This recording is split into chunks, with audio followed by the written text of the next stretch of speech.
Election Day, primo giorno di voto, attesa per l'affluenza delle 19 in Veneto e nella Marca, alle 12 percentuale sopra la media nazionale, mascherine, gel e percorsi obbligatori hanno cambiato il rituale delle urne.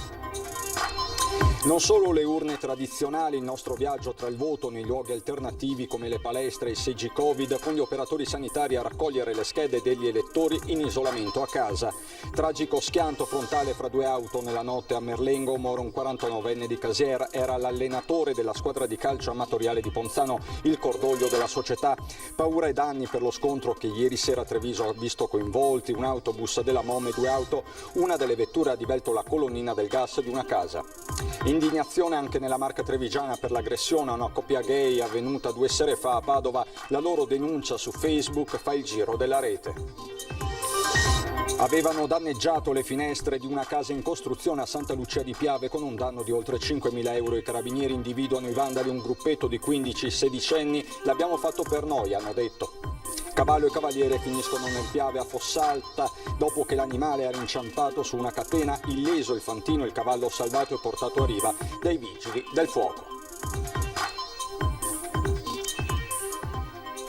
Bentrovati, buonasera telespettatrici e telespettatori di Antenna 3, buona domenica, una domenica elettorale contrassegnata dalle urne per decine di migliaia di veneti chiamati alle urne, e da qui cominciamo, anzi dalla percentuale dei votanti, perché stanno confluendo nelle prefetture del Veneto i dati aggiornati delle 19. Possiamo vederli insieme, cominciamo appunto dall'affluenza generale. Solo un attimo che vado a riaggiornare la pagina. A livello regionale siamo a circa 464 enti su 563, questo per le regionali. Siamo al 35,4% alle ore 19. Mancano ancora all'appello diversi territori, ma il dato può dirsi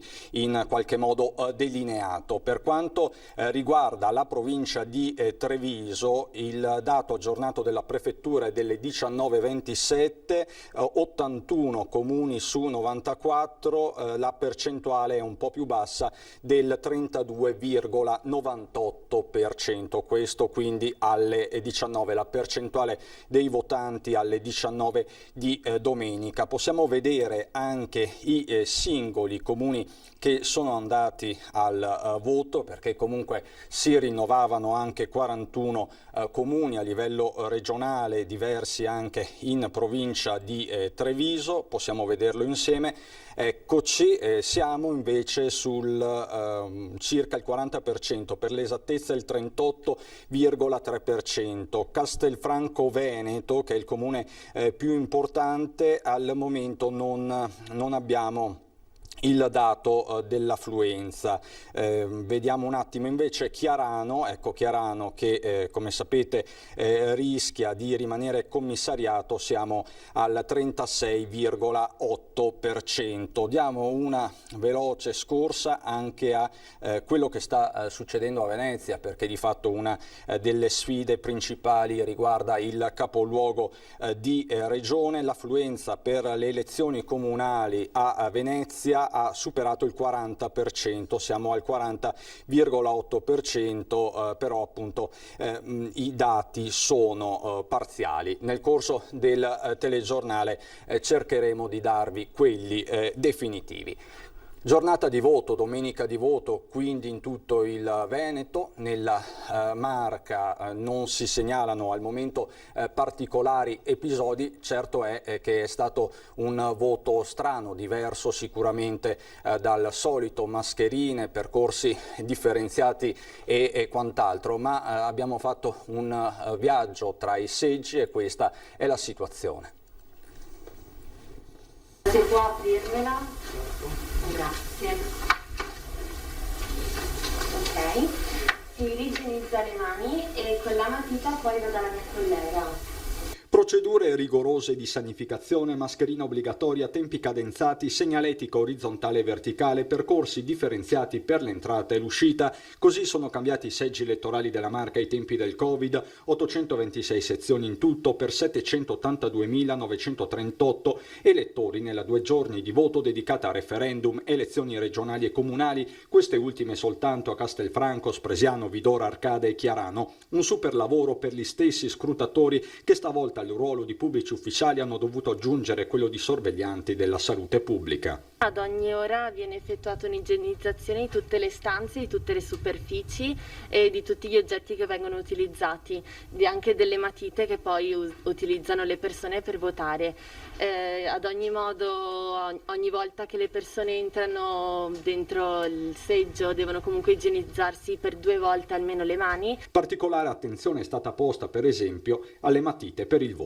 A ogni contatto con una persona, quando ce le restituiscono, noi abbiamo Scottex e alcol, lo passiamo intorno alla matita dove viene toccata, diciamo. Per ora funge tutto quanto tranquillo. Ovviamente sì, c'è della gente che ha dei timori, però comunque noi stiamo adottando tutte quante le precauzioni per evitare contagi. Procedure che hanno influito sulle tempistiche del voto e che a macchia di leopardo hanno portato alla formazione di qualche coda. Uno sforzo per la sicurezza che però i cittadini elettori sembrano aver compreso, dai più anziani, che si sono fatti accompagnare dai nipoti, ai più giovani. In tanti hanno anche scelto la bici, complice la bella giornata. Sicuro il fatto anche che ti ricordano di igienizzare le mani quando entri e tutto quanto, mentre sono convinto che in tante altre situazioni magari qualcuno si dimentica, qui proprio c'è l'attenzione su questa cosa, quindi mi sono sentito sicuro. Molto sicuro e molto distanze perfette, tutto a posto, tutto in ordine. Mi sono trovato in sicurezza, ecco, posso essere sincero, veloce, non c'era tanta gente, speriamo che comunque ci sia molta affluenza, ecco. Perché ho paura che in questo periodo la gente si spaventi per via del Covid e non voglia venire a votare. Nessuna preoccupazione, come lavoro, come faccio, anche il voto, insomma, mi è sembrato giusto comunque partecipare. Invece non hanno messo, secondo me, l'insegna giusta, ma no, niente di problemi. Rispetto al solito non cambia niente, l'importante è votare bene. Non sono preoccupata, seguiamo benissimo le distanze di sicurezza e quant'altro. Siamo protetti a Treviso, secondo me, siamo tranquilli. Questo quindi il clima nei seggi. Vi do un altro aggiornamento, questo in tempo reale, delle 19:36, 89 comuni su 94, quindi siamo al 33,48% di affluenza per quanto concerne le elezioni regionali, questo in terra di Marca. Abbiamo visto cosa succede in un seggio tradizionale, vediamo adesso cosa sta succedendo, cosa è successo nei cosiddetti seggi alternativi, perché in alcuni comuni per consentire il proseguimento dell'attività didattica si sono escogitate delle formule straordinarie. Vediamo quindi in questo servizio cosa è successo a Monastera, Ponte di Piave e Spresiano.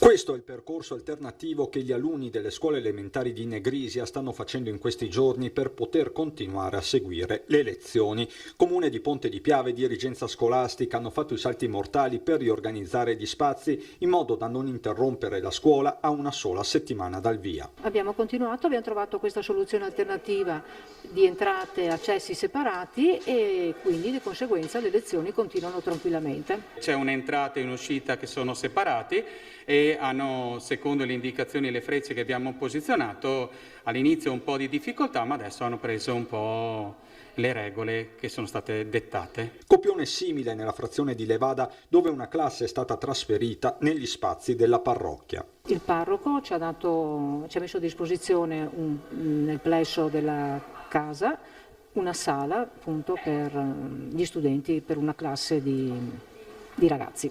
Soluzione che inevitabilmente piace anche ai genitori. Giustamente bisogna continuare perché le scuole sono state interrotte da tanto tempo ed è giusto per i bambini dare una continuità. Si fa quel che si può nel meglio che soluzione possibile e vedo che sta andando comunque nel meglio insomma. Vedo che è tutto molto organizzato e quindi assolutamente in sicurezza.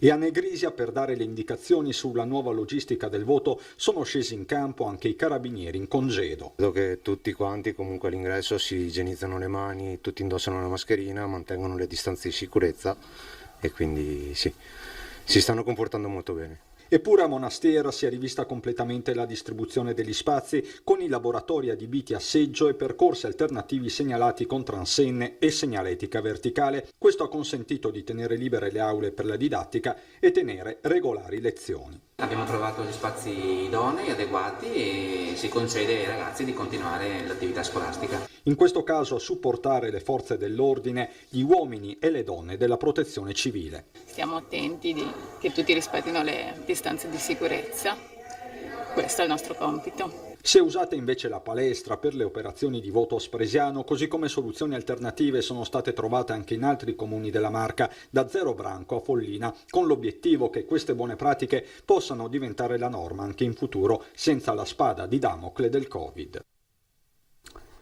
E sono circa una settantina i trevigiani che hanno votato da casa e in quarantena a causa del Covid. In questo anno in cui tutto è nuovo, nuova la scuola, nuova la sanità, allora ci è stato chiesto su base volontaria la disponibilità di alcuni professionisti, siamo tutti infermieri, per andare a domicilio delle persone positive o comunque in quarantena, perché è giusto che anche queste persone possano esprimere il loro voto, insomma. Sono arrivati nel primo pomeriggio a Casugana per le consegne e trasformarsi in pubblici ufficiali gli infermieri dell'US 2 che nei giorni scorsi avevano dato la loro disponibilità a entrare nelle case delle persone in quarantena a causa Covid. 4 le squadre in azione. Copriamo tutto il territorio sostanzialmente, abbiamo gente a Castelfranco, Monastiere, e poi la zona nord, arriviamo fino a Crocetta del Montello, Nervesa e poi a sud Preganzioli. Ogni equipe è composta da 3 infermieri che si danno il cambio e sanificano a ogni domicilio. Procedure che richiedono fare meticoloso e moltissima pazienza. Abbiamo il camice, la mascherina FFP2, quindi ad alta protezione, la visiera, poi abbiamo la cuffia e il sovrascarpe, quindi in maniera tale di proteggerci dall'ambiente in cui andiamo, perché sono comunque potenzialmente infetti. Attività quindi a rischio e per questo affidata a professionisti. Ci sentiamo, un duplice mandato, incaricati come pubblico ufficiale, però anche proprio come professionisti della sanità che cercano appunto di garantire le norme proprio anti-Covid. Le schede sono portate poi al seggio dell'ospedale, un modo concreto per dire che il Covid non deve contagiare la democrazia. Garantiamo la possibilità che il cittadino, pur essendo costretto alla quarantena, esprima il proprio voto. Quindi hanno votato anche le persone che si trovano in isolamento a causa del Covid e hanno votato a maggior ragione i candidati alla presidenza della Regione del Veneto. Diversi su programmi e idee uniti nelle regole del voto. Ai tempi del Covid sono i candidati alla presidenza della regione, alle urne con mascherine e dopo regolare igienizzazione nella prima giornata di voto. Il governatore Luca Zaia, alla guida del centrodestra, nella sua San Vendemiano, con le schede inserite nell'urna al seggio dopo aver espresso il suo voto. Mentre è stato per forza di cose particolare la modalità di voto dell'alfiere del centro-sinistra Arturo Lorenzoni, costretto dall'isolamento a votare a casa a Padova, con il seggio volante e gli operatori sanitari. Voto tradizionale invece per Enrico Cappelletti, candidato del Movimento 5 Stelle, matita e schede nel seggio di Pieve del Grappa per votare le sue preferenze in mattinata. Medesimo orario ma a San Giuseppe di Cassola per il voto al seggio di Antonio Guadagnini, candidato presidente con il Partito dei Veneti. Voto nella giornata di oggi anche per la guida del Movimento 3V, Libertà di Scelta, il veterinario padovano Paolo Girotto. E poi il tris rosa della battaglia per le regionali. A San Cipriano di Roncade è stato il turno con mascherina d'ordinanza di Simonetta Rubinato, alla guida della lista Veneto Rubinato per le autonomie. A diversi chilometri di distanza, a Vicenza, alla stessa ora, era il turno di votare invece per Daniela Sbrollini, la candidata di Italia Viva. A Corbola, infine, mascherina, gel, matita e schede per Patrizia Bartelle, della lista Veneto, Ecologia e Solidarietà. Dei 9 candidati, infine, uno solo ha optato per votare di lunedì. A chiudere il cerchio sarà infatti Paolo Benvenu, il candidato presidente di Solidarietà, Ambiente e Lavoro. Il dato è pressoché definitivo, riguarda 93 comuni su 94 nella Marca trevigiana, parliamo delle elezioni regionali, la percentuale è del 33,56% di votanti, questo quindi alle 19 di questa sera. E domani dalle 15, dalle 3 del pomeriggio, edizione straordinaria per tenervi aggiornati minuto dopo minuto sull'esito di questo voto che vedrà oltre 4 milioni di veneti andare alle urne per il rinnovo del Consiglio regionale, per l'elezione di oltre 40 sindaci e per il referendum costituzionale sul taglio dei parlamentari. Vi racconteremo in studio con i nostri inviati seggi ai tempi del Covid e poi l'affluenza, le prime proiezioni per arrivare poi al risultato finale. Si inizia con lo scrutinio della consultazione referendaria e poi nel corso del pomeriggio i primi dati dai seggi sul voto per le elezioni regionali, esiti che verranno man mano commentati con gli ospiti che si alterneranno in studio insieme al nostro vice direttore Ferdinando Avarino e poi collegamenti in esterno per raccogliere le reazioni a caldo. Martedì invece la diretta inizia di prima mattina alle 7:30 per commentare e analizzare il voto regionale. Poi dalle 9 tutti gli aggiornamenti sull'esito delle amministrative, occhi puntati naturalmente su Venezia, ma collegamenti e interviste anche dagli altri comuni veneti che stanno andando al voto. Antena 3 ancora una volta in diretta per raccontarvi tutto questo in tempo reale e per fornirvi le giuste informazioni. Veniamo alla cronaca con il tragico schianto che nella notte è costato la vita a un 49enne di Casiere, successo a Merlengo. Siamo stati svegliati dal boato. Questo verso che ora, signora? Alle 2. È stata veramente una cosa traumatica anche per noi. Ho visto solo le macchine accartocciate, basta, non si poteva vedere altro. Il rumore stanotte?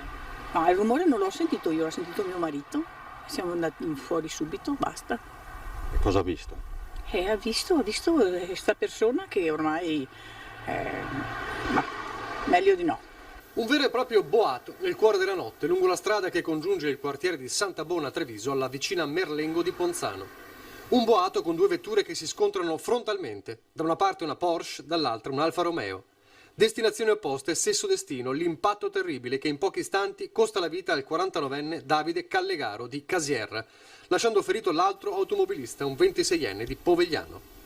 Sono da poco passate le 2 in via Colombera, quando medici e infermieri del SUEM 118 intervengono sul posto, cercano di fare il possibile per salvare la vita al 49enne, ma è troppo tardi.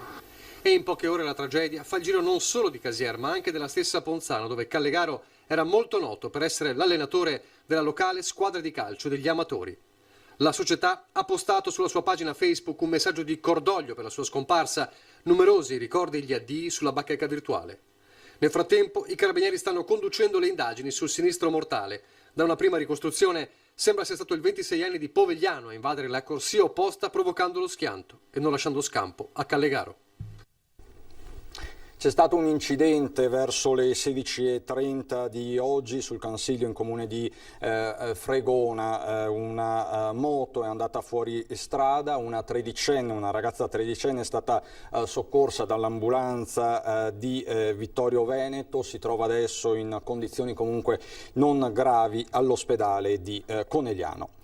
E non ha fortunatamente provocato feriti ma danni. L'incidente stradale è avvenuto nella serata di sabato lungo la strada Sant'Angelo a Treviso, coinvolto un autobus della Mome e 2 auto. Nella carambola tra i mezzi una delle vetture ha divelto una colonnina del gas di un'abitazione privata, lo vedete dalle immagini. Sul posto è intervenuto il personale del SUEM 118, la polizia stradale, la polizia locale e il personale di AIM, che ha dovuto lavorare a lungo per riparare al danno provocato alla colonnina. Molto gravi le ripercussioni per il traffico e su tutta la viabilità della zona. E ha suscitato e sta suscitando molta indignazione anche nella Marca trevigiana quanto successo venerdì sera nel cuore di Padova, dove 2 ragazzi, uno di Mestre e l'altro di Padova, sono stati aggrediti a calci e pugni per essersi scambiati un bacio, picchiato anche l'amico che si trovava con loro. La violenta aggressione omofoba è successa davanti al municipio, ma i 2 ragazzi hanno deciso di raccontarlo in un video postato su Facebook che presto è diventato virale e, come vi dicevo, ha scatenato un'ondata di solidarietà anche in provincia di Treviso. Ma vediamo. Ciao, vorremmo raccontare quello che è successo ieri sera, eravamo con un gruppo di amici e stavamo andando a bere a un bar all'altezza del comune sull'Iston. Dopo che ci siamo scambiati un bacio siamo stati aggrediti da 4 ragazzi e 2 ragazze verbalmente e all'inizio hanno iniziato a seguirci, facevano commenti fin quando non gli abbiamo detto che dovevano andarsene e principalmente siamo stati aggrediti prima io e un altro nostro amico che ha cercato di difenderci e ci hanno lanciato a terra, ha tirato pugni in faccia e al nostro amico hanno spaccato un bicchiere in testa, a lui gli hanno pestato la caviglia. Sì, mi hanno pestato la caviglia all'urlo di fraccio di merda. Poi appoggiandosi sopra di me in modo molto pesante, e questo è quello che è avvenuto ieri. Dopo, quando questi vigliacchi sono andati via, si sono allontanati lasciandoci lì in quella situazione dopo l'accaduto. E abbiamo appunto deciso di raccontare e quindi testimoniare quello che è avvenuto, perché siamo stanchi di dover far fronte a questi episodi omofobi, quindi questi attacchi a sfondo omofobo, e vogliamo dire basta. Vogliamo appunto fare in modo che questi avvenimenti, queste manifestazioni di odio, di discriminazione si tronchino sul nascere, che non esistino mai più, che non ci siano più, ed è per questo che diamo la nostra testimonianza. Sì, vorrei aggiungere che appunto ne abbiamo visti fin troppi di episodi di questo genere. Mi viene da pensare anche al giovane Willy, ucciso dalla mascolinità tossica e da questi comportamenti menefreghisti di fronte alla collettività e di fronte alla diversità, quindi è giunto il momento di dire basta. E di farlo tutte e tutti insieme, ed è per questo che ci vedremo nelle piazze a breve, capiamo se lanciare un appuntamento, però vorremmo avere un momento di confronto plurale con altri che hanno subito e che magari non hanno trovato il modo di denunciare questa cosa. Un gruppo di giovanissimi vandali denunciati a Santa Lucia di Piave dopo aver distrutto le finestre di una casa in costruzione sul finire di maggio. I carabinieri della stazione di Susegana hanno indagato per identificare i responsabili. Negli ultimi giorni il cerchio si è definitivamente stretto attorno ad un gruppetto composto da 6 ragazzini, tutti studenti tra i 15 e i 16 anni, residenti in zona. Sono stati tutti denunciati alla Procura per i minori di Venezia per il reato di danneggiamento. Il loro comportamento ha portato a danni per un totale di oltre 5.000 euro. Hanno detto di aver agito semplicemente per noia. Un cavallo e un cavaliere sono caduti questa mattina intorno alle 9 nel fiume Piave a Fossalta. Illeso il Fantino, intervento dei Vigili del Fuoco di San Donà per le operazioni di salvataggio. Vediamo com'è andata. Oh, dietro, vedi se riesci a tirar via i rami girando la...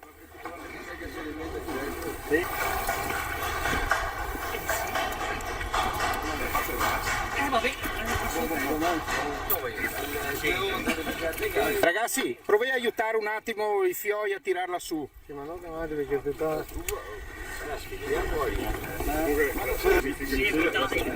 Vai, Emily! Vedi però che ha fatto su. Oh, vai avanti,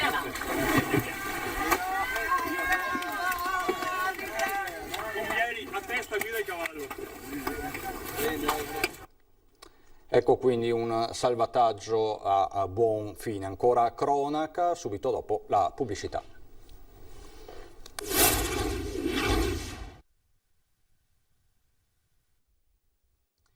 Di nuovo insieme con la nostra rubrica domenicale curata da Lucio Zanato con gli oggetti legati alla nostra storia. Scopriamo questa sera che a Treviso esiste un ponte non sull'acqua ma su una vera e propria calle veneziana.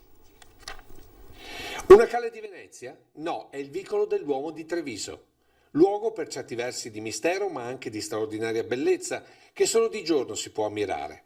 È infatti l'unico passaggio che da sempre si apre all'alba e si chiude al tramonto. Ma il segno della storia che la nostra guida, il professor Eugenio Manzato, ci racconta non sta lungo i Masegni, ma sopra le teste di chi la attraversa e che per questo molti non hanno mai notato. È un ponticello di comunicazione che il comune, parliamo del comune medievale, siamo alla fine del XIII secolo, 1295-1198, abbiamo poi un'altra delibera nel 1215 per il restauro, con cui il comune autorizza la costruzione di questo Poiolus Canonicorum, il ponticello dei canonici, per collegare le canoniche vecchie, che esistevano già da secoli, con le canoniche nuove che vengono finite alla fine del XII secolo. E questo ponte sospeso racconta tante altre storie, come per le canoniche nuove, che sotto custodiscono un altro tesoro. Il terreno, c'erano anche una parte costruita, viene donato dal conte Giovanni, siamo nella seconda metà del XII secolo, proprio per venire incontro a esigenze di allargamento dei canonici, che crescono di numero ma hanno anche bisogno di spazi comuni, la biblioteca, la sala capitolare eccetera, e dona il terreno su cui sorgevano vasta menia teatri, vaste murature del teatro romano. Un segnale di come Treviso fosse già un centro importante all'interno della Reggio Veneta, l'unica togata con diritto di voto nel Senato romano. Un municipium dove il Calmaggiore era come oggi una delle due strade principali, anche qui con una curiosità. L'ultima curiosità è per la piazzetta del Battistero, quella dietro, quella che diciamo è all'inizio sostanzialmente di Calmaggiore. Lì cosa c'era? Lì c'era il cimitero dei canonici, era dei canonici ma venivano seppelliti previa donazione anche, non so, personaggi importanti. Fino a tutto il Settecento lì era cimitero, perché abbiamo un quadro di Medoro Coghetto in una collezione privata veneziana in cui si vede appunto il cimitero. Non solo, noi a Santa Caterina, all'inizio del percorso nelle sale medievali, c'è una croce che vediamo riprodotta, una croce, un crocifisso di pietra che vediamo riprodotto in questo quadro di Medoro Coghetto che stava nel cimitero. Capitoli della nostra storia raccontati dai tanti segni che ogni giorno vediamo senza però saperli guardare bene, come per quel ponticello sui Masegni che il prossimo anno collegherà una straordinaria esposizione. Lo apriremo in primavera con una mostra di Piranesi. Si entrerà dal museo, però la mostra sarà nella biblioteca, per cui i cittadini potranno dopo tanti anni passare sopra il ponticello e trasferirsi dalle canoniche vecchie alle canoniche nuove. Quasi un ponte di sospiri di altro tipo. No, invece è un ponte di gioia, secondo me. Questa è la nostra rubrica domenicale, stavo guardando appunto i dati sull'affluenza, possiamo rivederli insieme, sono ormai definitivi. Per quanto riguarda il voto regionale mancano 6 comuni su 563 localizzati soprattutto nel Veronese, 35,5% l'affluenza regionale. In provincia di Treviso siamo a 33,6%, questo sul fronte delle elezioni regionali. Venendo alla provincia di Treviso e ai comuni trevigiani al voto, ci sono i dati di tutte le amministrazioni, di tutti i territori. Ecco, possiamo vedere che a Castelfranco 33,42%, quindi l'affluenza è del 33,4%, ad Arcade 35,85%, 36,83% a Chiarano, a Spresiano 40,51%, a Vidor 36,34%. Vediamo se riusciamo a vedere anche l'affluenza a Venezia, in comune a Venezia. Ecco qua, comune di Venezia, siamo a 36,2% di affluenza alle 19, il dato dell'affluenza è definitivo. C'è poi un'ultima ora che vi dobbiamo assolutamente dare, perché sono 2 i convogli ferroviari che il personale di Trenitalia ha bloccato alla stazione ferroviaria di Mestre, perché a bordo si trova un numero di passeggeri superiori a quanto consentito dalle norme Covid. I 2 treni erano partiti da Venezia e dovevano raggiungere Verona. Trenitalia sta predisponendo un terzo treno per accogliere i passeggeri in sovrannumero.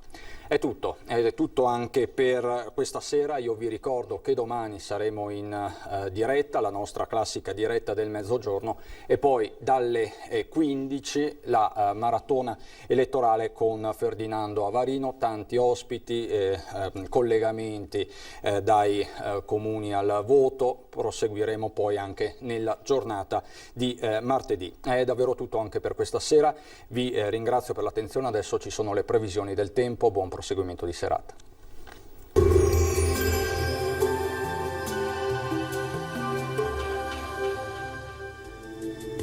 Benvenuti al meteo. Pressione lievemente in calo sull'Italia, ma tutto sommato sul nostro territorio si mantiene in genere buono. Il dettaglio di lunedì 21 settembre.